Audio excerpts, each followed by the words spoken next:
Hello, hello, hello, everybody. My name is Sonjia Pelton-Sam, and welcome to Sonjia Pelton-Sam TV and Podcast. Y'all know I'm your girl, the Glam Coach, too, where I help you G get up, L love yourself, A affirm your belief, and M is some things that you can make happen right now in your life and in your business, honey, with God by your side. Okay? So, y'all know also, if you need a workbook, if you need a plan or anything like that, any digital product creation or physical, come to your girl. I'm the person to get that done. We have a guest today. This is exciting. We have Kyara with us today. And Kyara is going to tell you a little bit about herself and what she does. And then we're just going to jump right into this interview. And she's going to drop some nuggets that's going to change your life. Okay, Kyara, get to it. Hey, everyone. Thank you so much for having me on your podcast today. I'm definitely looking forward to our conversation.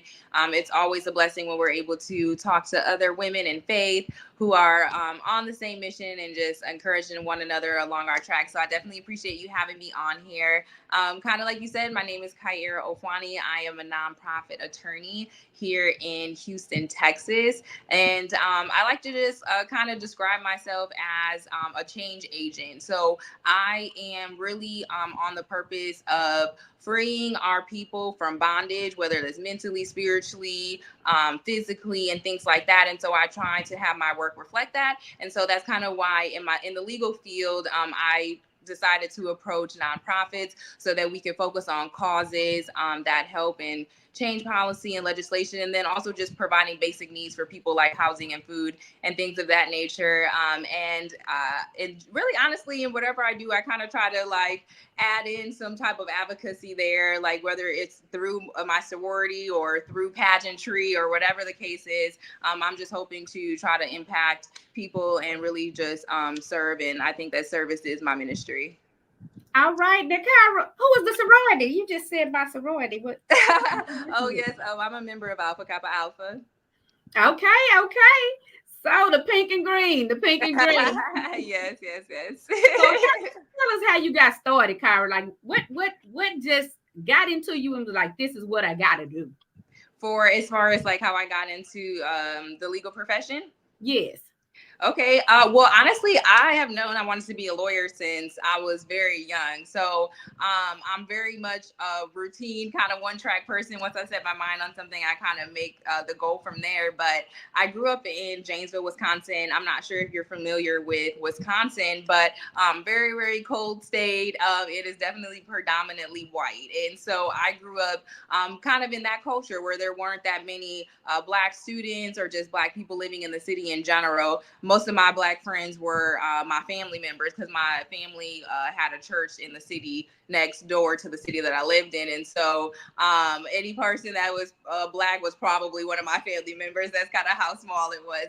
And anyway, during my time there, I definitely learned very young just the disparities. I don't know, God just made me mature very fast, and I noticed those disparities, or just like I always was very sensitive to seeing someone being bullied or things of that nature. And so I don't know if it was maybe just from TV or just like knowing some other lawyers from friends' parents at school, but I quickly saw that that was maybe a great place of influence to make sure that people were treated right. And so I decided that that was the route I wanted to take, like literally way back in middle school. And ever since then, I've been on that track, and I like made my life plans around trying to get myself to law school. That's really good. Now, people, go ahead, tell us what city you're from. Rep your city, rep your city. Let us know where you're from. So, yes. So, tell us, Kyra, what inspired you when it comes to just inspiration? Was it kind of the same thing? Was it kind of like the disparities, or did you see somebody else doing this and you were like, I love what they're doing and I could up level it and take it to the next level, or jump in with them on what they're doing? I would say honestly, what inspired me was, well, really kind of the disparities, like you said. I would see that a good person would be poor or would be getting bullied or just have like random things happening to them, and it would be people that didn't have good character, that were rich, or that were just seeming though that they were getting all of these opportunities. Now that I'm older and I understand, it's like those opportunities that I thought were flashy were of the world and things like that. So I understand that now. But at that age, I didn't understand why these people would be able to get good things and good things would happen to them when they weren't having a character. And so really that was my inspiration, where I was like, um, I'm not scared to say something. So I feel as though it's my duty to speak up if someone is being untruthful or if they can't stand up for themselves, because the reality is people don't do good with conflict. And so sometimes they'll let harmful things be said or harmful things be done in the interest of like saying that they're keeping peace or not wanting to rock the boat. But I think that truly stifles growth and does not like build for an experience of building your character. And so I've always been like that, where I'm like, no, well, let's stop and analyze what's going on. And so really that kind of is what propelled me to be inspired in that realm. I love that. I love when you're talking about conflict and solving conflict. And it is not, I'm one of those people. So some Mm-hmm. people are not they're just not people that's just going to speak up all the time. So we definitely need people like you in the world to do that. So what's some tips? What's some advice you'll give people? Like if they just can't stand up for themselves and speak up, give us some tips. Yes. Okay. Well, I mean, when it comes to like the business and the professional realm, definitely you can always have a support team. You can always have a legal team to help with that way. But in your personal life, I definitely think that really knowledge of self is truly power, and that will boost your confidence to be able to speak on things. And so the more that you gain knowledge spiritually or just like about the world in general, like your inner self won't even allow you to be quiet anymore. So really I would just start there with really truly knowing yourself.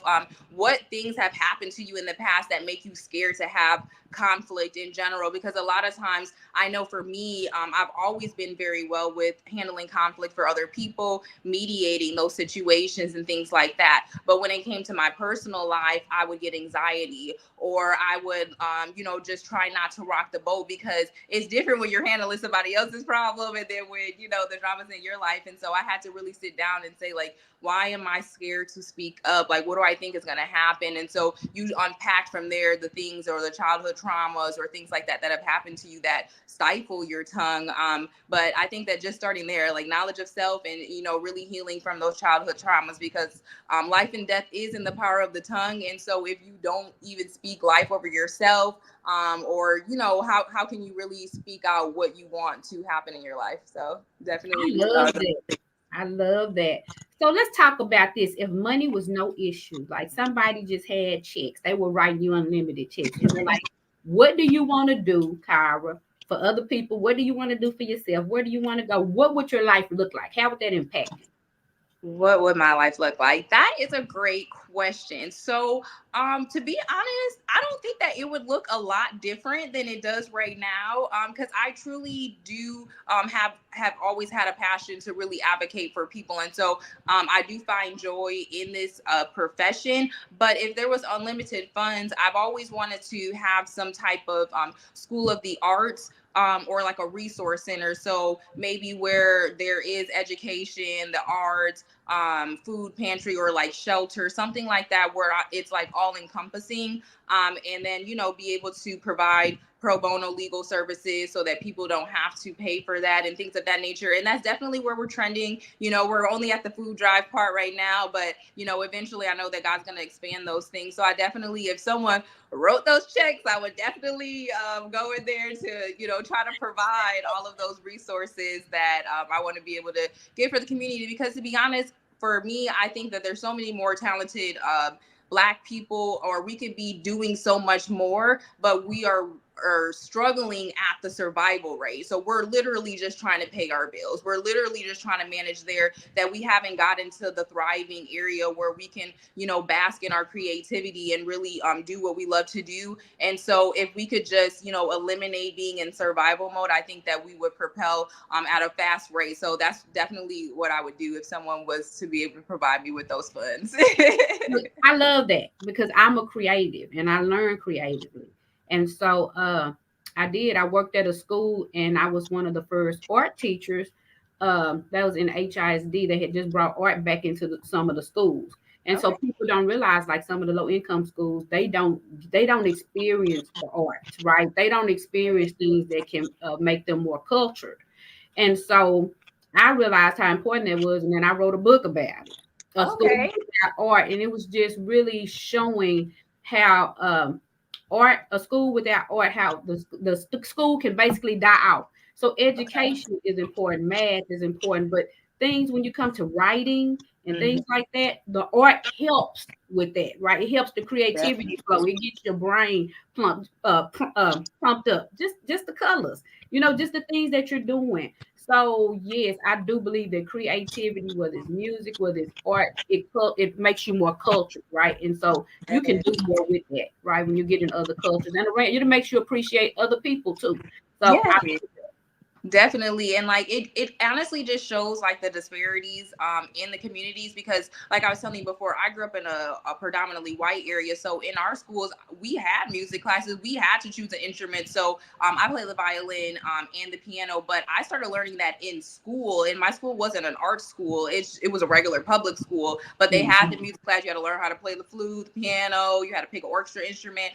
And so there is value in that. It's just that we're the funding for the inner city schools, the funding for the urban schools. And so, yeah, so as long as we could try to, add that component in, I think that that would definitely help with our learning curve.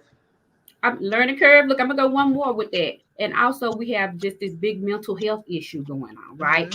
We have sometimes people just need to be creative. They need time to just stop and reflect. They need just to hear music, or they need just to paint, right? And just get everything out how they see it, not how Yeah. anybody else sees it. And that's one thing that I love about things like art. It's original. I don't care if I put up the same picture for us to draw, or I'm drawing on the board. Every picture will have something unique on there. It'll have a special color, or it'll have a design in another place because nobody can create art like you create art. And so let's talk about this. How do you contribute your growth to? You said, who do I contribute my growth to? What do you contribute Oh, to? what do I contribute my growth to? I'm not sure how to answer that question particularly, but I would say I contributed to God's grace. That's a good one. Honestly, God's grace. So I have been blessed to be able to live in many different states, cities, and travel and things like that during my journey of education and tapping into my profession and things like that. And so each place that I have gone, I've been able to experience a different perspective, a different culture, and learn more about my relationship with God and have accountability in different places. And so I think like sometimes, if when you stay at home, sometimes you don't necessarily get to have a relationship with God on your own all the time. Sometimes it's routine. Well, especially for me, I'll speak for myself because my family had a church, so it was almost like routine. Like this is what we do. These are the days that we go, things like that. But Mhm. just like a relationship on my own as an adult. And so throughout the journey of moving different places, I had to establish that. And then I would also say, I really think that the growth happened. My major growth has happened in these last 5 years, as far as once I went to law school and started learning different things, and then I got married and I became a mother. And so during that transition of, when you're married, your partner really is an accountability partner, a mirror for the things that you're doing. And so you can really see your character is tested on a regular basis because I think, when we're just out in the world and we encounter people here and there, you don't really get to be tested as much. So you think that you're good, you think you patient, you think you're Yeah. disciplined, but until, you're in the fire, you don't really know if you're really there yet. And so I think that, me just being in more conflict from being a lawyer and then also being married and then having to be an example for my child, I think that that has helped a lot with God placing me in those places to see my character and have to seek him out more so that I could grow. I love that. So we're gonna jump to one other place. Since you said Okay. that, you went ahead of Mhm. me. But like, how do you stay motivated? How do I stay motivated? How do I stay motivated? Honestly, I would say that I stay motivated by just seeing the work that needs to be done. Honestly, like there's just so much work to be done. I don't have time to sit down. So let's talk about staying balanced then. So how do you Uh-huh. balance it all? Because How you do I told me it was balance it what all? 9-month old baby, and Yes. how do you balance all this? Calendars, my husband, people that help with the business, mainly that. Like, honestly, I'm a very, very strategic person when it comes to like writing down what I have to do and planning it out. And so I just prioritize what we have to do. It can definitely be a challenge sometimes trying to balance, but I know that I'm like an overly hard worker in the sense that I don't necessarily feel the desire to have to, or at least in this season, because this has happened in past seasons where I felt the desire to go out and do things, but at least in this season, I have not like really had the desire to just be going to kick it or whatever the case is. So really, it's like if I'm not doing something with my family, then I am just kind of working or doing something spiritual or whatever the case is. So I just gotta try to manage it by day. I take it day by day and see what the priority is that day. I love it. I love to take it day by day.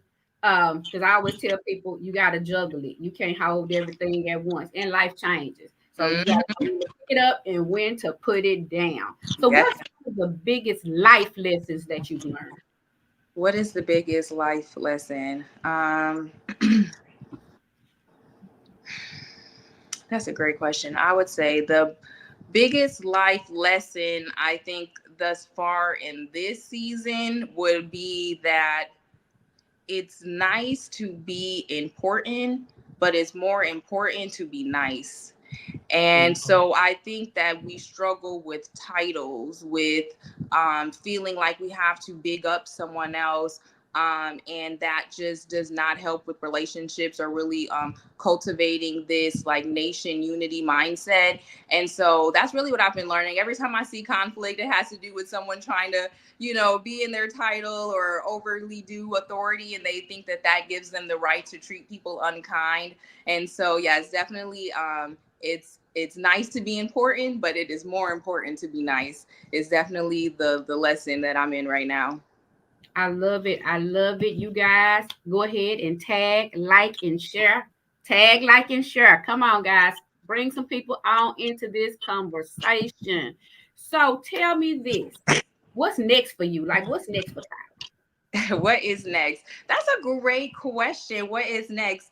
What's next is kind of what I was telling you about the education, the school. I'm really, really praying and seeking God to like get an investor, a grant, something so that we can expand our nonprofit. Especially so I have a son and so he's 9 months now, and we definitely want to do more of a homeschooling or have more autonomy around what he's learning. And so for me, if I can be the provider of that education, if I own the school, if I'm in the process of picking the teachers or the curriculum that's being taught to him, I think that that would be very, very great. Because sometimes at least from what I've observed, is a lot of things that happen to children either end up happening at daycare or when they're at school. And so some of that comes from us not knowing the teachers or, who's in the building or what's going on. And so to just eliminate any of those potential issues, I want to definitely be highly involved in that. And so getting some type of building where we can have some type of small school in there. We have the pantry now, but we want to make it more of like hot food so that if homeless individuals or others that just need food in general can come there and get a hot plate. Eventually have some multi-units if we need to shelter people at different periods of time when they're rehabilitating themselves back into regular life and things of that nature. And then also to still just be able to have the legal portion. So a lot of people don't get a lawyer because they can't afford it. So if we could be able to provide more pro bono services, I think that that would be great as well. So really, we're trending towards that. We're working towards that, and hopefully that is going to happen in the next couple of months to a year. So definitely be on the lookout for those things. All right, all right. So we have something exciting coming up. So we have Houston, the Her Experience with the Herpreneurs. So tell me a little bit about what people can expect from you once Yes. you hit that stage. What are they gonna get, girl? What are they gonna get? Yes, so we're going to be getting lots of things. We're going to be getting a variety of information from business to faith to legal to marriage. We're going to be getting so many different things. So one panel that I'm going to be moderating a panel with some other women attorneys, and we're just going to be talking about how to start your business, trademarks, contracts, things like that, just to make sure that we provide that educational piece for the attendees of the conference. And then I'm also doing a keynote speaking for one of the days as well. And so during that time, I'm going to be talking about a message of man's law versus God's law. And so we're just going to talk about the different laws of this land that contradict God's law and how to navigate that. I'm going to talk about just some different experiences that I've had to experience with being an attorney and having to navigate that realm. Sometimes lawyers like to call it the belly of the beast, because you truly are getting in the depth of some things that may be ungodly, and you're trying to fight against that in their realm. And so we definitely want to talk about that, bring some of those things to attention. And so, yeah, it's going to be great. It may bring up some controversial topics, because, you know, the Bible definitely contradicts some laws that are going on here that we have to follow. So we want to bring those things to light and make sure that we have our moral turpitude and that we're following God's will for sure. I love it. I love it. I love it. So I'm excited. I'm excited. Really, I'm excited about meeting you in person too. So Yes, yes. me too.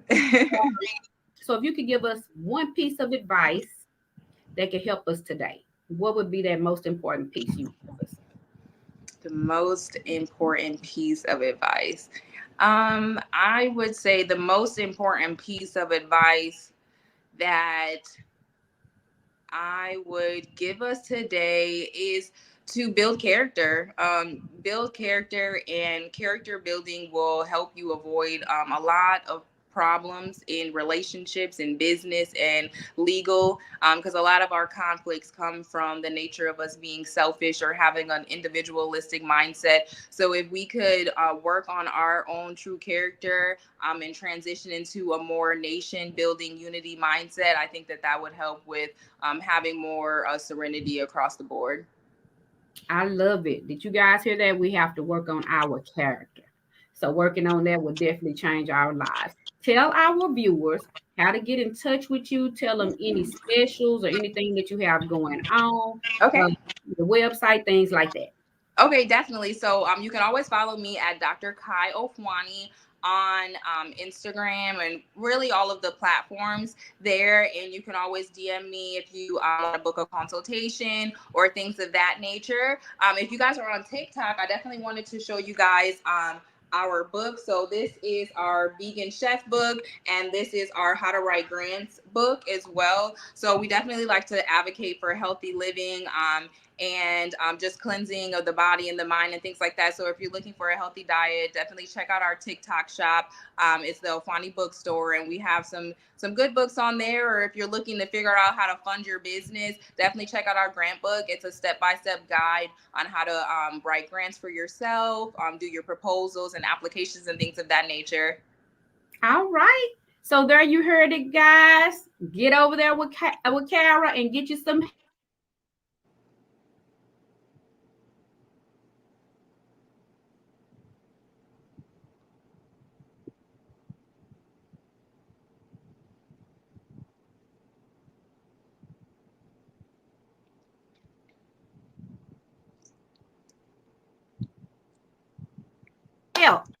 So in, also known as night. Kyra, did we lose you? Okay, I'm here now.